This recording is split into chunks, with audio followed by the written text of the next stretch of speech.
The big folk night 2025 celebrating the soul of Telangana. August 23 సాయంత్రం 6 గంటల నుండి ఎల్బీ స్టేడియంలో. టికెట్స్ బుకింగ్ కోసం ఎంట్రీవాలా యాప్ను డౌన్లోడ్ చేసుకోండి.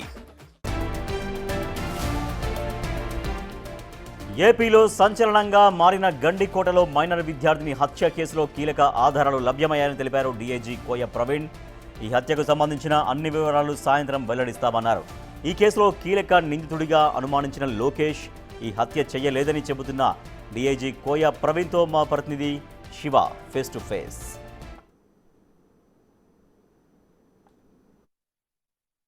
కడప జిల్లాలో సంచలనం సృష్టించినటువంటి ఇంటర్ బాలిక హత్య కేసు సంబంధించి కూడా పోలీసులు చేయించినట్టు తెలుస్తుంది. దీనికి సంబంధించి కూడా కర్నూలు రేంజ్ డీఐజీ ఘటనా స్థలాన్ని చేరుకొని ఆధారాలను కూడా పరిశీలించారు. వీటికి సంబంధించి కూడా మనతో మాట్లాడడానికి డీఐజీ గారు ఉన్నారు. సార్ చెప్పండి, ఒక బాలిక హత్య జరిగిన తర్వాత దాంట్లో ఆధారాలు లభించాయి ఇప్పటి వరకు?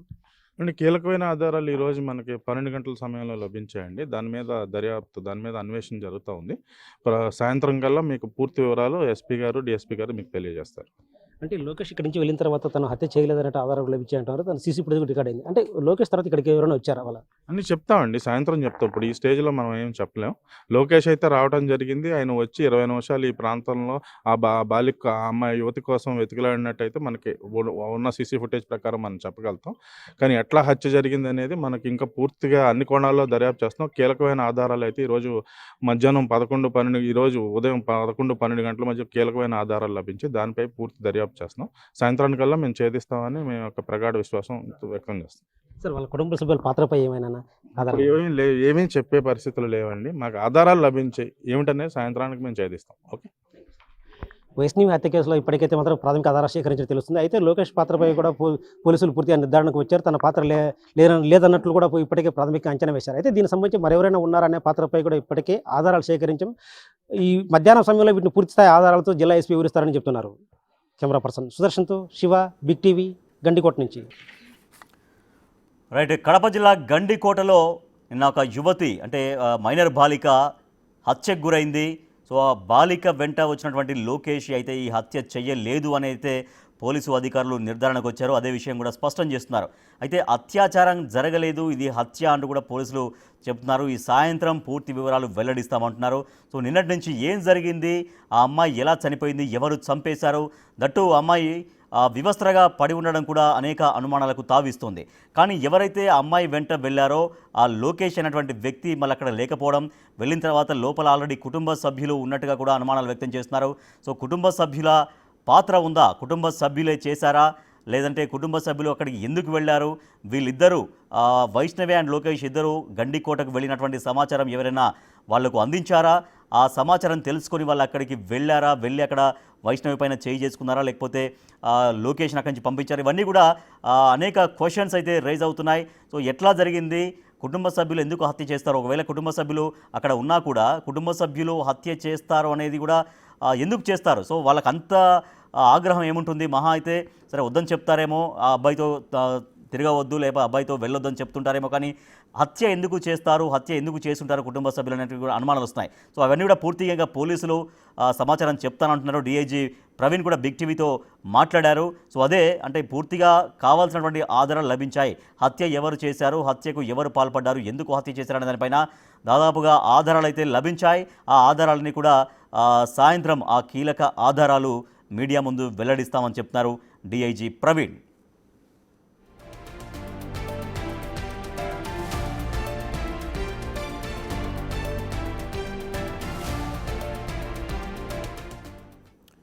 రైట్. గండికోటలో మైనర్ బాలిక హత్య జరిగింది. ఇది అత్యాచారం అయితే జరగలేదు, హత్య అని పోలీసులు చెప్తున్నారు. సో డీఐజీ ప్రవీణ్ కూడా చెప్తున్నారు. సో పూర్తి వివరాలు సాయంత్రం వెల్లడిస్తామని చెప్తున్నారు. కానీ ఈ హత్య ఎలా జరిగింది, ఎవరు చేశారు, కుటుంబ సభ్యులు లోపల ఉన్నారని చెప్తున్నారు. కుటుంబ సభ్యులే ఈ హత్యకు పాల్పడ్డారా, లోకేష్ ఎందుకు వెళ్ళిపోయి, ఇట్లా రకరకాలుగా ఒక అనేక అనుమానాలతో కూడిన క్వశ్చన్స్ అయితే మనకు కనిపిస్తున్నాయి. సో మరింత సమాచారాన్ని, విశ్లేషణను మా ఎగ్జిక్యూటివ్ ఎడిటర్ అశోక్ అందిస్తారు. ఎస్ అశోక్, ఆ అమ్మాయి అయితే అత్యాచారం జరగలేదు, హత్య జరిగిందనే పోలీసులు చెబుతున్నారు. సో దీంట్లో అనుమానాస్పదంగా ఉంది ఏంటంటే అమ్మాయి వివస్త్రగా ఉంది, అంటే న్యూడ్గా ఉండడం. సో మరి ఎందుకు అత్యాచారం జరగలేదు అంటున్నారు, హత్య అంటున్నారు, కుటుంబ సభ్యులు లోపల ఉన్నారంటున్నారు. సో కుటుంబ సభ్యులే చేసి ఉన్నారు అనేటువంటి అనేక క్వశ్చన్స్. సో ఓవరాల్గా దీంట్లో ఏం జరిగిందని మనం భావించవచ్చు? అనేక రకాల అనుమానాలు ఉన్నాయి రాజేష్. ఇందులో కుటుంబ సభ్యులే చేశారు అన్నది ఎక్కడ కూడా పోలీసులు ధృవీకరించట్లేదు. సో అందువల్ల మనం కూడా ఎక్కడ దాన్ని నిర్ధారించట్లేదు, దాన్ని ప్రకటించట్లేదు కూడా. Yes. ప్రస్తుతానికి ఎవరు చేశారన్న కోణంలో దర్యాప్తు అయితే కొనసాగుతుంది. డిఐజీ కొద్దిసేపటి క్రితం ఈ అంశాన్ని బ్రేక్ చేశారు. సొసైటీకి అసలు నిజం చెప్పే ప్రయత్నం చేశారు. డిఐజీ కోయ ప్రవీణ్ స్పాట్కి వెళ్ళారు. అమ్మాయి ఎక్కడైతే హత్యకు గురైందో అదే స్పాట్కి వెళ్ళి అమ్మాయిది హత్య అనేది మొదట నిర్ధారించారు. రెండోది, ఇప్పటి వరకు అంటే నిన్నటి నుంచి ఇప్పటి వరకు వైష్ణవిని హత్య చేసింది లోకేష్ అనే కుర్రాడు. అతనే గండికోట లోపలికి తీసుకొస్తున్న సీసీ ఫుటేజ్ ఆధారంగా గుర్తించి ఇతనే లోపలికి తీసుకెళ్ళి ఆమెను చంపేసి ఆ తర్వాత తిరిగి వెళ్ళిపోయాడు అనేది నిన్నటి నుంచి భావించారు. ఒక విధంగా చెప్పాలంటే మన ఛానల్తో సహా అన్ని టీవీ ఛానల్స్, అన్ని పత్రికలు, వెబ్సైట్లు, యూట్యూబ్ ఛానళ్ళు కూడా ఇదే అంశాన్ని, ఇదే కథనాన్ని ప్రసారం చేశాయి. పోలీసులు మొదట అనుమానించింది కూడా లోకేష్ని, ఎందుకంటే 2 సీసీ ఫుటేజ్లు దొరికాయి. ఉదయాన్నే వైష్ణవిని బైక్ మీద వెనక కూర్చోబెట్టుకుని గండికోట లోపలికి వెళ్తున్న దృశ్యాలు, కాసేపటికి లోకేష్ ఒక్కడే సింగిల్గా బయటకు వచ్చేసి రోడ్డు మీద నుంచి వెళ్ళిపోతున్న దృశ్యాలు రెండూ కూడా రికార్డ్ అయ్యాయి. పోలీసులు కలెక్ట్ చేసుకున్న వీడియోస్ని రిలీజ్ చేశారు. అంటే మొదట లోకేషే అమ్మాయిని లోపలికి తీసుకెళ్ళాడు కాబట్టి లోపల ఏమైనా గొడవ జరిగో ఇంకోటి జరిగో ఆమెను హత్య చేస్తుంటాడని మొదట భావించారు. అన్నట్టుగానే లోకేష్ను పోలీసులు అదుపులోకి తీసుకుని విచారిస్తూ ఉన్నారు. ఇదే క్రమంలో రాష్ట్ర ప్రభుత్వం కూడా చాలా సీరియస్గా తీసుకుంది. ఇమ్మీడియట్గా డిఐజీ కోయ ప్రవీణ్తో పాటు ఎస్పీ స్వయంగా రంగంలోకి దిగారు. ఇది ఏంటనే కోణంలో లోకేష్ని ప్రశ్నించిన సందర్భంలో అనేక వాల్యుబుల్ ఇష్యూస్ అన్నీ కూడా బయటకు వచ్చాయి. ఒకటి, ఫస్ట్ ఆఫ్ ఆల్ లోకేష్ చెప్పింది ఏంటంటే, నేను ఆ అమ్మాయిని లోపలికి తీసుకెళ్ళింది నిజం, ఆ తర్వాత అమ్మాయిని అక్కడ వదిలిపెట్టేసి నేను వచ్చేసాను, నేను అమ్మాయిని హత్య చేయాల్సిన అవసరం నాకు లేదంటూ కొన్ని విషయాలు చెప్పుకొచ్చాడు. అదేంటంటే, అమ్మాయి వైష్ణవి బంధువులు కొంతమంది ఎవరైతే లోకేష్ తండ్రి ఉన్నారో తండ్రికి ఫోన్ చేసి, మీ అబ్బాయి మా అమ్మాయిని తీసుకుని గండికోట దగ్గర ఒక రిసార్ట్ దగ్గర కనిపించాడు, మీ వాడిని ఎట్టి పరిస్థితులు కూడా వదిలిపెట్టేది లేదు అంటూ ఒక వార్నింగ్ ఇచ్చారు. వార్నింగ్ ఇచ్చి మేము ఇప్పుడు అక్కడికి వెళ్తున్నాం, అతను పట్టుకుంటున్నాం అని చెప్పారు. చెప్పిన క్రమంలో లోకేష్ తండ్రి అలర్ట్ అయ్యి భయపడి ఆందోళనకు గురై వెంటనే లోకేష్కి ఫోన్ చేసి, నువ్వు అక్కడ నుంచి ఇమీడియట్గా వెళ్ళిపో, లేకపోతే నీ ప్రాణానికే హాని జరిగే అవకాశం ఉంటుంది. వాళ్ళు ఇట్లా ఫోన్ చేశారు అమ్మాయి బంధువులు. అనగానే లోకేష్ స్పాట్లోంచి అమ్మాయిని అక్కడ వదిలిపెట్టాడా లేకపోతే అమ్మాయి విల్లింగ్తోనే అమ్మాయికి చెప్పడంతో అమ్మాయి పంపించేసింది అన్నది పూర్తి స్థాయి క్లారిటీ లేదు. అతను ఇమ్మీడియట్గా సింగిల్గా వెళ్ళిపోయాడు. వెళ్ళిపోయిన టైం చూసుకుంటే ఉదయం 10:30 గంటల సమయంలో అతను అక్కడ నుంచి వెళ్ళిపోయాడు. ఉదయం 9 గంటల తర్వాత గండికోట లోపలికి వెళ్ళిన వాళ్ళిద్దరూ సింగిల్గా 10:30 తర్వాత, 1 గంటన్నర తర్వాత లోకేష్ బయటకు వచ్చాడు. ఒంటరిగా బైక్ మీద వెళ్ళిపోతున్న దృశ్యాలు కూడా ఉన్నాయి. అలా వెళ్ళిపోతున్న సమయంలో ఒకవేళ హత్య చేసినట్టయితే హత్య చేసిన వ్యక్తి ముఖ కవలికలు వేరుగా ఉంటాయి, వెళ్ళిపోయే విధానం వేరుగా ఉంటుంది, తప్పించుకుని పారిపోయే ప్రయత్నం చేస్తాడు. కానీ లోకేష్ చాలా కూల్గా బైక్ మీద వెళ్తున్న దృశ్యాలు చూసిన తర్వాత ఇతను హత్య చేసి ఉన్నాడా అనే కోణంలో పోలీసులకు మొదట అనుమానం వచ్చి అతను ప్రశ్నిస్తే అసలు విషయం చెప్పాడు. నేను అమ్మాయిని హత్య చేయాల్సిన అవసరం లేదు, అమ్మాయితో పరిచయం ఉంది, ప్రేమ వ్యవహారం ఉన్నమాట నిజం, గతంలో గొడవలు కూడా జరిగాయి, ఆ తర్వాత అమ్మాయిని తీసుకుని ఆ ఊరు నుంచి వాళ్ళు వేరే ఊరికి పొద్దుటూరుకి వెళ్ళిపోయారు మా ఊరు నుంచి. సో ఇదంతా నడుస్తున్న తరుణంలోనే ఇప్పుడు అమ్మాయి హత్య జరిగింది, నేను అమ్మాయిని హత్య చేయాల్సిన అవసరం లేదు అంటూ లోకేష్ పోలీసుల ముందు క్లారిటీ ఇచ్చేయడంతో సీసీ ఫుటేజ్ టైమింగ్స్ మొత్తాన్ని కూడా పరిశీలిస్తే ఉదయం 10:30 తర్వాత లోకేష్ బయటకు వెళ్ళిపోయాడు. కానీ హత్య ఎప్పుడు జరిగింది అనేది పోస్టుమార్టం నివేదికను బట్టి అంచనా వేస్తే మధ్యాహ్నం 12 గంటల తర్వాత హత్య జరిగింది. అది గట్టిగా ఒంటి మీద అమ్మాయి శరీరం మీద గట్టిగా కొట్టడం, గొంతు నులమటం వల్ల ఈ హత్య జరిగి ఉండొచ్చు అనేది పోస్టుమార్టం రిపోర్ట్లో, కొంత ప్రిలిమినరీ రిపోర్ట్లో బయటకు వచ్చిన నేపథ్యంలో 12 గంటల తర్వాత ఈ హత్య జరిగి ఉన్నట్టు ఒక అంచనాకైతే వచ్చారు. దానికి తోడు లోకేష్ వెళ్ళిపోయిన తర్వాత, లోకేష్ గండికోట నుంచి బయటకు వెళ్ళిపోయిన తర్వాత కూడా అమ్మాయి ప్రాణాలతో అక్కడ కూర్చుని ఉండటం, ఆ అమ్మాయి అటు ఇటు తిరుగుతూ ఉండటం, స్థానికులు అంటే గండికోట లోపల కొంతమంది జనాల నివాసాలు కూడా ఉన్నాయి, వాళ్ళందరినీ ప్రశ్నించినప్పుడు, అలాగే గండికోటకి ఆ సమయంలో వచ్చిన టూరిస్టులు కొంతమందిని ప్రశ్నించినప్పుడు వాళ్ళు 12 గంటల తర్వాత కూడా వైష్ణవిని అక్కడ తిరుగుతూ ఉండగా, సింగిల్గా ఉండగా మేమందరం చూసామని వాళ్ళు చెప్పారు. ఒకవేళ లోకేష్ హత్య చేసి ఉంటే ఉదయం 10:30కే గండికోట నుంచి అతను బయటకు వెళ్ళిపోయే అవకాశం లేదు. హత్య జరిగింది 12 గంటల తర్వాత కూడా ఆమెను ప్రాణాలతో సజీవంగా గండికోట లోపలే వైష్ణవి తిరుగుతూ ఉండగా మేము చూసాము అనేది ప్రత్యక్ష సాక్షులు, అందులో ఉన్న అక్కడ ఉన్న జనాలు వీళ్ళందరూ కూడా స్పష్టంగా చేసిన నేపథ్యంలో లోకేష్ అమాయకుడు, అతను హత్య చేయలేదు అన్న విషయం పోలీసులు ధృవీకరించుకుని ఎవరు హత్య చేశారనే కోణంలో ఇప్పుడు దర్యాప్తు అయితే చేస్తున్నారు. కొన్ని ఇంటర్నల్గా కొంతమందిని పికప్ చేశారు.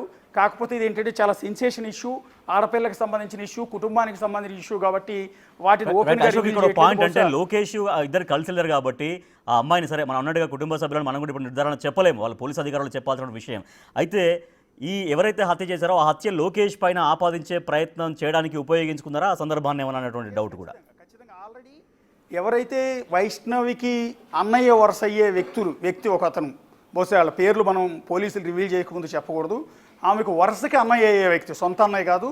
ఆ అన్నయ్య లోకేష్ తండ్రికి కాల్ చేసి మీ వాడు మా అమ్మాయిని తీసుకుని ఎన్నిసార్లు చెప్పినా మీ వాడు మారట్లేదు, అమ్మాయిని తీసుకుని గండికోట దగ్గర ఒక రిసార్ట్లో కనిపించాడు, వాడు అంతు చూస్తామన్నట్టుగా ఒక వార్నింగ్ ఇచ్చిన నేపథ్యంలోనే లోకేష్ తండ్రి ఇమీడియట్గా లోకేష్కి కాల్ చేసి అలర్ట్ చేయడంతో లోకేష్ అక్కడ అమ్మాయిని వదిలిపెట్టి వెళ్ళిపోవటం అనేది జరిగింది. సో లోకేష్ తండ్రికి ఫోన్ చేసిన ఈ వైష్ణవి అన్నయ్య ఎవరు, ఆ తర్వాత ఏం జరిగింది, ఈ లోకేష్ తండ్రికి ఫోన్ చేసిన ఈ వైష్ణవికి వరుసకు అన్నయ్య అయ్యే వ్యక్తే గండికోట లోపలికి వెళ్ళాడా అనేది ప్రస్తుతం పోలీసుల దర్యాప్తులు తేలాల్సి ఉంటుంది. ఇంకా విచారణ జరుగుతోంది కాబట్టి పూర్తిగా మనం రివీల్ చేయలేకపోతున్నాం. కానీ లోకేష్ అయితే అమ్మాయిని హత్య చేయలేదు.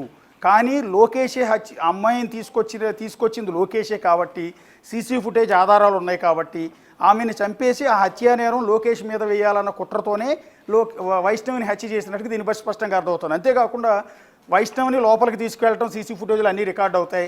ఖచ్చితంగా రేపు పోలీసుల ఇన్వెస్టిగేషన్లో లోకేష్ అడ్డంగా దొరికిపోతాడు. పైగా అతనే రేప్ చేసి చంపాడు అన్నట్టుగా ఒక సీన్ క్రియేట్ చేశారు. ఆ అమ్మాయిని ప్రాణాలు తీసేసిన తర్వాత ఒంటిపైన టాప్ అంతా కూడా తొలగించి అర్ధనగ్నంగా ఉంచి వదిలి వెళ్ళారు. అంటే రేప్ జరిగింది అన్నట్టుగా ఒక సీన్ క్రియేట్ చేశారు చంపిన తర్వాత. దాన్ని బట్టి అర్థమైంది ఏంటంటే మొదట లోకేషే అత్యాచారం చేసి ఆ తర్వాత ఆమెను పెళ్లి చేసుకోమని బలవంతం చేయటం వల్ల, ఇంకో కారణాల వల్ల, గొడవ జరగటం వల్ల ఆమెను హత్య చేసి ఉండొచ్చు అనగా సీన్ క్రియేట్ చేశారు. కానీ పోస్ట్మార్టం రిపోర్ట్లో ఎక్కడ ఆమె మీద అత్యాచారం జరగలేదు అన్న విషయం ధృవీకరణ అవటంతో కేసులో కొత్త ట్విస్ట్ అనేది మొదలైంది. ప్రస్తుతం కుటుంబ సభ్యుల్లో కొంతమంది మీద, ఎవరైతే లోకేష్ తండ్రికి కాల్ చేశారో వారి మీద అయితే కొంత అనుమానం ఉంది. దర్యాప్తు కొనసాగుతోంది. ప్రస్తుతం వైష్ణవి అంత్యక్రియలు జరుగుతున్నాయి కాబట్టి ఇవాళ ఫ్యామిలీ మెంబర్స్ ఎవరిని కూడా పోలీసులు పికప్ చేయలేదు. కొంతమంది అనుమానితులను మాత్రం అదుపులోకి తీసుకుని ప్రశ్నిస్తూ ఉన్నారు. సాయంత్రానికి ఒక క్లారిటీ వచ్చే అవకాశం ఉంటుంది. లోకేష్ బయటికి ఎందుకు వెళ్ళారు, వెళ్ళిన తర్వాత గండికోట లోపలికి వెళ్ళింది ఎవరు వైష్ణవిని హత్య చేశారు, ఎవరు దాన్ని రేపుగా చిత్రీకరించారు అనేది వాళ్ళ సాయంత్రానికి ఒక క్లారిటీ వచ్చే అవకాశం ఉంటుంది. కొద్దిసేపటి క్రితం డిఐజీ కోయ ప్రవీణ్ కూడా అక్కడ స్పాట్కి వచ్చి ఆయన కూడా కొంచెం మాట్లాడారు. ఒకటి ఏంటంటే అత్యాచారం జరగలేదు, హత్య మాత్రమే జరిగింది. విద్యార్థిని హత్యలో లోకేష్ పాత్ర ఏమాత్రం లేదు. ఇది పోలీసుల అఫీషియల్ స్టేట్మెంట్. ఇప్పటి వరకు అంటే కొద్దిసేపటి క్రితం వరకు కూడా ఈవెన్ ఎంటైర్ మీడియా కావచ్చు, ఎంటైర్ రాష్ట్రంలో ఉన్న ప్రజలందరూ కూడా లోకేషే హత్య చేసి ఉండొచ్చు అనే భావించాం మనందరం. సమయం తెలిసింది కాబట్టి 12 గంటల తర్వాత జరిగింది అని తెలిసింది కాబట్టి ఆ సమయమే కీలకంగా మారింది. రైట్.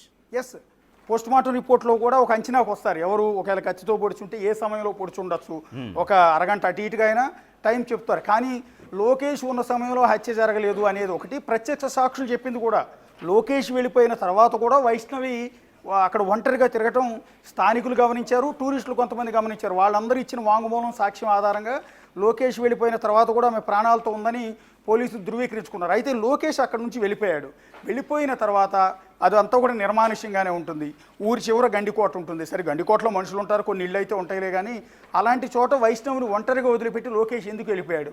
లోకేష్ వెళ్ళిపోయిన తర్వాత అయినా పోనీ వీళ్ళ బంధువులు వస్తారన్న భయంతో వైష్ణవి అయినా అక్కడ నుంచి తన ఇంటికి వెళ్ళిపోకుండా గండికోట లోపలే ఎందుకు ఉండిపోవాల్సి వచ్చింది? ఇవన్నీ కూడా తేలాల్సింది. ఈ మిస్టరీ అంతా కూడా సాయంత్రం విడిపోయే అవకాశం ఉంటుంది. ఎస్పీ ఒక ప్రెస్ మీట్ పెట్టి మరి కాసేపట్లో అఫీషియల్గా నిందితులను చూపించే అవకాశం కూడా కనిపిస్తుంది. Rajesh. Right, thank you Ashok. గండికోటలో విద్యార్థిని వైష్ణవి హత్యకు సంబంధించి కీలక ఆధారాలు సేకరించారు పోలీసులు. అయితే ఇది అత్యాచారం జరగలేదు, హత్య జరిగింది, లోకేష్ పాత్ర దీంట్లో లేదు అనేది నిర్ధారణకు వచ్చారు. లోకేష్ అక్కడి నుంచి ఒంటరిగా వెళ్ళిపోయిన తర్వాత కూడా వైష్ణవి లోపలే గండికోటలో ఉంది. దాదాపుగా ఆయన వెళ్ళిన తర్వాత 2 గంటల తర్వాత అంటే 10:30 ప్రాంతంలోనే బయటకు వెళ్ళిపోయారు. కానీ 12 గంటల తర్వాత అంటే దాదాపు 2 గంటల తర్వాత ఆమె హత్య గావించబడింది అనేది పోలీసులు ఆధారాలు సేకరించారు. సో సాయంత్రం అసలు ఎవరు నిందితులు అనేది పోలీసులు సేకరించినటువంటి ఆధారాల ప్రకారం, వాళ్ళు తెలుసుకున్నటువంటి సమాచారం ప్రకారం నిందితుల గురించి క్లియర్గా కొద్దిసేపట్లో సాయంత్రం వరకు మీడియాకు వెల్లడించనున్నారు పోలీసు అధికారులు.